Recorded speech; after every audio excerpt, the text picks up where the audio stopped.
Hello সবাইকে, শুভ দুপুর।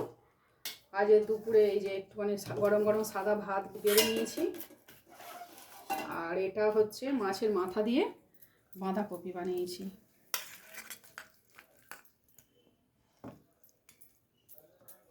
এটা মাছের মাথা দিয়ে বাঁধাকপি।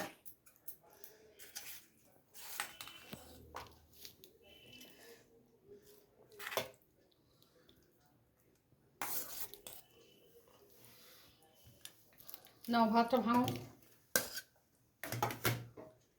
আর এটা একটু মুসুর ডাল, কাঁচা লঙ্কা একটুখানি চিড়ে দিয়েছি, আর একটু নুন আর একটু কাঁচা সর্ষের তেল দিয়ে একটু মুসুর ডাল সেদ্ধ বানিয়েছি।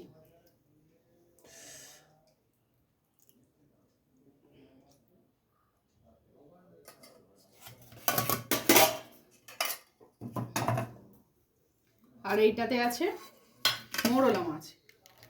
মৌরলা মাছ একটু সর্ষে আর টমেটো দিয়ে ধনে পাতা দিয়ে ঝাল করেছি। আজ আর কিছুই নেই, এই সিম্পল রান্না। তো কেমন হয়েছে অবশ্যই বলবেন কমেন্টে।